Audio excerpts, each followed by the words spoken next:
आज ही ओला dock app download करें। ओला dock, doctor का अपॉइंटमेंट आसानी से। Assalamu alaikum. I'm Dr. Kiran Usman. I'm consultant obstetrician and gynecologist, infertility and IVF consultant, laparoscopic surgeon and cosmetic gynecologist. मैंने इलामा Iqbal medical college से MBBS किया, फिर मैंने गायनी में अपनी स्पेशलाइजेशन जिना हॉस्पिटल लाहौर से की।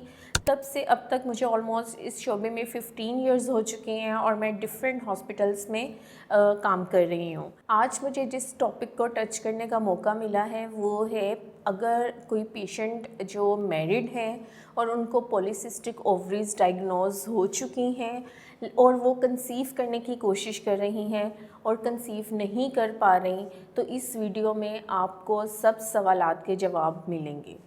सबसे पहली बात, पॉलीसिस्टिक ओवरीज अगर आपको डायग्नोज हो चुकी हैं, बेशक वो पेशेंट अनमैरिड है या मैरिड है, मेन थिंग इज़ आपने अपनी लाइफस्टाइल को चेंज करना है, लाइफस्टाइल मॉडिफिकेशंस करनी है, जिसमें आ जाता है डाइट एंड एक्सरसाइज। अगर आप ओवरवेट हैं तो आपने अपने वेट को रिड्यूस करना है। अगर आप 80-90 kg के हैं तो मैं ये नहीं कह रही कि आप अपने आइडियल वेट बनाएं, आप जस्ट 10% अपने वेट को रिड्यूस कर लें। आपके बहुत से प्रॉब्लम्स जैसे मेंस्ट्रुअल इरेगुलरिटी, पीरियड्स का ना आना, बार बार आना, कम आना, ज़्यादा आना, एक्नी, फेशियल हेयर, ये प्रॉब्लम्स काफ़ी हद तक सॉल्व हो जाते हैं और आपको किसी डॉक्टर के पास जाने की ज़रूरत नहीं पड़ती। इसमें ये है कि आप अपनी डाइट को मॉडिफाई करें। उसमें ये है कि आप अपनी रिफाइंड कार्बोहाइड्रेट्स बंद करें, प्रोसेस्ड फूड्स लेना बंद कर दें, मैदे से बनी हुई अशिया लेना बंद कर दें, बर्गर, पिज़्ज़ा, शावरमा, चावल, चीनी, इसका इस्तेमाल बंद कर दें और ऑर्गेनिक फूड्स लें, फल और सब्जियों का इस्तेमाल ज़्यादा करें। उसके बाद जो नेक्स्ट थिंग आती है वो है एक्सरसाइज।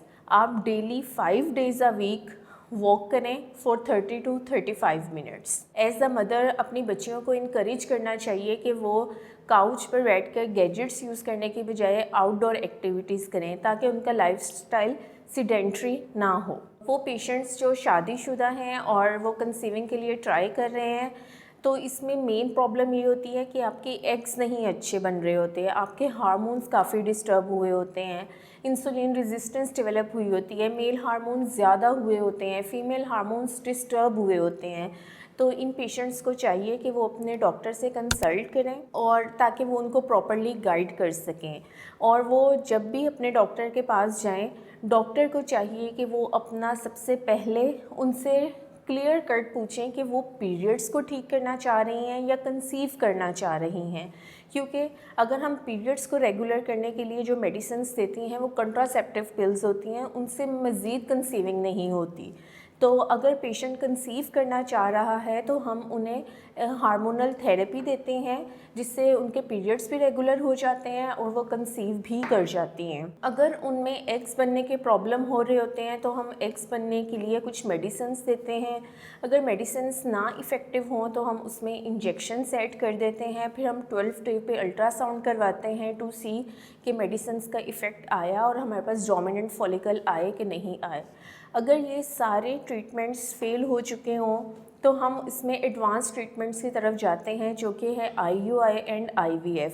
अब किन पेशेंट्स में हमें IUI करना है और किन पेशेंट्स में हमें IVF करना है? वो पेशेंट्स जो कि जिनकी शादी को थोड़ा टाइम गुजर चुका है, फ़ीमेल की एज ज़्यादा हो चुकी है और वो मेडिकल मैनेजमेंट ट्राई कर चुके हैं, अपनी लाइफस्टाइल को मॉडिफाई करके चेंजेस ला चुके हैं बट स्टिल कंसीव नहीं कर पा रहे, तो उन्हें हम IUI का मशवरा देते हैं। कुछ पेशेंट्स में हम IVF और ICSI का मशवरा देते हैं। ये उन पेशेंट्स में दिया जाता है जिसमें वो बारहा ट्रीटमेंट ले चुके हों मल्टीपल टाइम्स और वो फेल हो चुके हों, क्योंकि बार बार ट्रीटमेंट लेने से इन मेडिसिन से आपकी ओवरीज भी इफ़ेक्ट होती हैं। उन पेशेंट्स में हम IVF या ICSI की तरफ जाते हैं जिसमें फ़ीमेल की एज 35 वो क्रॉस कर चुकी हों और 40 की तरफ जा रही हों। उन पेशेंट्स में जिनमें साथ में माइल्ड एंडोमेट्रियोसिस का प्रॉब्लम हो, जिनकी ट्यूब्स में बिज़ाहिर देखने में वो रिपोर्ट्स पे ठीक आ रही हों लेकिन फिर भी वो प्रॉपर्ली फंक्शन ना कर रही हों, लेप्रोस्कोपी हो चुकी हो या हस्बैंड की रिपोर्ट में थोड़ा प्रॉब्लम हो, तो उसमें हम IVF की तरफ जाते हैं। हम लोग कोई भी मेथड अडॉप्ट कर लें, इन पेशेंट्स में ना सिर्फ एग्स के बनने का प्रॉब्लम होता है बल्कि इन पेशेंट्स में मिसकैरेज का रिस्क भी ज़्यादा होता है। आप जो भी मेथड अडॉप्ट करें, आप अपनी लाइफस्टाइल मॉडिफिकेशंस को उसके साथ ज़रूर रखें, क्योंकि इससे ना सिर्फ आपका सक्सेस रेट बढ़ जाता है बल्कि आपके मिसकैरेज का रिस्क भी कम हो जाता है। और इन पेशेंट्स में हम एक ट्रीटमेंट के बाद दूसरा ट्रीटमेंट प्रेफर करते हैं। उम्मीद है कि ये वीडियो आपके लिए काफ़ी हेल्पफुल साबित होगी। Thank you.